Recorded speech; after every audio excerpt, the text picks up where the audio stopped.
नमस्कार, मैं हूं आपके साथ निधि वासंदानी। टॉप 9 में आप सभी का बहुत बहुत स्वागत है। रूस ने यूक्रेन के किस इलाके में किया वैक्यूम बम से हमला? कहां रूसी सेना ने ड्रोन से बरपाया कहर? ब्लैक सी में रूसी वॉरशिप की तैनाती पर यूक्रेन ने क्या कहा? यूक्रेन के काउंटर ऑफेंसिव से रूस को कितना नुकसान हुआ है? इन सभी खबरों के लिए सबसे पहले देखिए रूस वर्सेस यूक्रेन टॉप 9। रूस ने TOS-1A वैक्यूम बम से यूक्रेनी बेस कैंप पर जबरदस्त हमला किया। रूस ने TOS-1A थर्मोबैरिक रॉकेट लॉन्चर से वैक्यूम बम लॉन्च किया। रूस ने यूक्रेनी बेस कैंप को टारगेट करते हुए बैक टू बैक दर्जनों रॉकेट दागे। वैक्यूम बम हमले में यूक्रेन को भारी नुकसान हुआ है। वैक्यूम बम जहां गिरता है वहां ऑक्सीजन खत्म हो जाता है।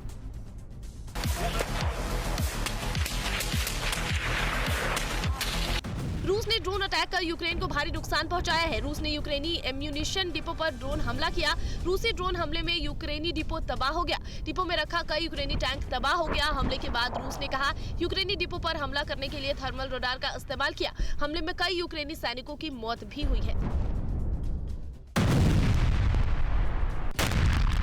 कुपियांस्क में रूस और यूक्रेन में आमने सामने की लड़ाई जारी है। यूक्रेन की मैकेनाइज्ड ब्रिगेड ने रूसी सैन्य काफिले पर भीषण हमला किया। यूक्रेनी सेना ने चुन चुनकर रूसी सेना को निशाना बनाया। यूक्रेन का दावा है कि हमले में रूसी सेना को भारी नुकसान हुआ है।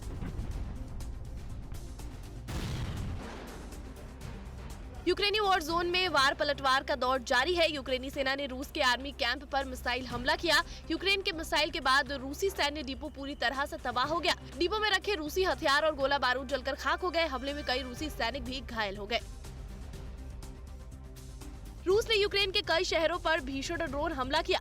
रूस ने ड्रोन से एक साथ कई शहरों को निशाना बनाया। यूक्रेनी एयरफोर्स का दावा है कि सेना ने 4 रूसी ड्रोन को मार गिराया। यूक्रेन का दावा है कि रूस ने अजोव सागर के तट से यूक्रेन पर ड्रोन हमला किया था। रूस के ड्रोन हमले में यूक्रेन को भारी नुकसान हुआ है।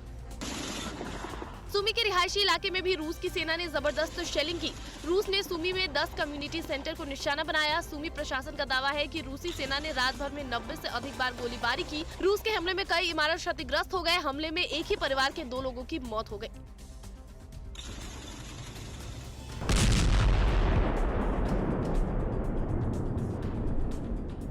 पूर्वी यूक्रेन के खेरसोन में तियाहिंका गांव में रूस की सेना ने भीषण हमला किया। रूसी सेना ने रिहायशी इलाके में जबरदस्त शेलिंग की। रूसी हमले में एक शख्स की मौत हो गई और एक 66 साल के व्यक्ति घायल हो गए।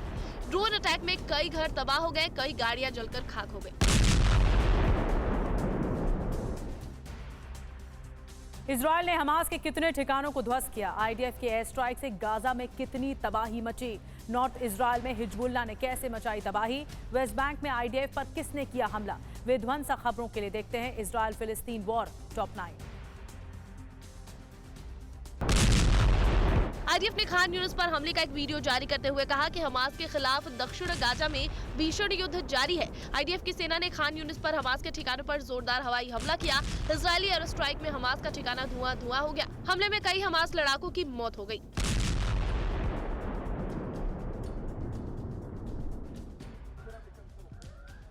उत्तरी इजराइल पर हिजबुल्लाह ने भीषण हमला किया। हिजबुल्लाह ने लेबनान बॉर्डर से इजरायली बेस पर अटैक किया। हिजबुल्लाह के कॉर्नेट मिसाइल ने इजरायली बेस कैंप को निशाना बनाया। हमले के बाद बेस कैंप में आग लग गई। हमले में इजरायली सेना को भारी नुकसान हुआ है। इजरायली सैन्य बेस पर हिजबुल्लाह ने बड़ा रॉकेट हमला किया। हमले में इजरायली सेना को भारी नुकसान हुआ है। गाजा युद्ध शुरू होने के बाद से हिजबुल्लाह लगातार इजराइल पर हमला कर रहा है। लेबनान बॉर्डर पर बने आईडीएफ कमांड पोस्ट को निशाना बना रहा है। हिजबुल्लाह के हमले के बाद इजरायली बेस कैंप में आग लग गई। काला धुआं निकलता दिखाई दिया। हमले के बाद आईडीएफ ने हिजबुल्लाह को धमकी देते हुए कहा कि हमले बंद करे, नहीं तो अंजाम विध्वंसक होगा। इजरायली पीएम नेतन्याहू ने कहा कि आईडीएफ हमास को पूरी तरह से खत्म करेगा। इजराइल ने जो लक्ष्य निर्धारित किए हैं उसे हासिल करेगा। बेंजामिन नेतन्याहू ने कहा, यह हमारे लिए बहुत कठिन समय है। युद्ध में हमने अपने काफी सैनिकों को खो दिया है। हमास को खत्म करना और अपने लोगों को वापस लाना हमारा लक्ष्य है। बेंजामिन नेतन्याहू ने कहा कि हमास के खिलाफ युद्ध इजराइल को सुरक्षित करने के लिए है। इजराइल के युवाओं के भविष्य को सुरक्षित करने के लिए है। नेतन्याहू ने कहा कि किसी के दबाव में हमास के खिलाफ युद्ध से पीछे नहीं हटूंगा।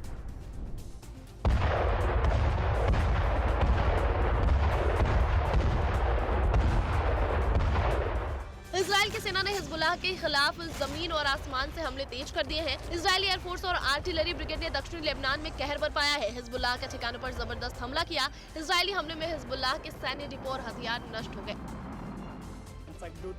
गाजा में हमास पर आईडीएफ के विध्वंसक हमलों के बीच अमेरिका ने बड़ा दावा किया है। अमेरिका ने कहा कि गाजा में अभी भी हमास की 80% सुरंगें सुरक्षित है, जबकि इजरायल का दावा है कि आईडीएफ ने हमास की सुरंग को काफी हद तक नष्ट कर दिया है।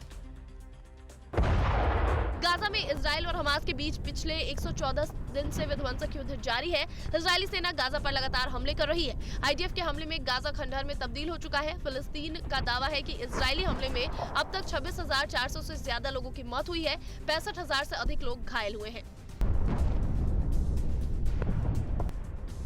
गाजा के वॉर जोन से एक विध्वंसक तस्वीर सामने आई है। इस तस्वीर में आप देख सकते हैं कि हमास के लड़ाके हथियारों के सड़क पर जा रहे हैं। इस दौरान बारूद की बारिश हो रही है। बारूदी हमले के बाद हमास को काफी नुकसान हुआ है।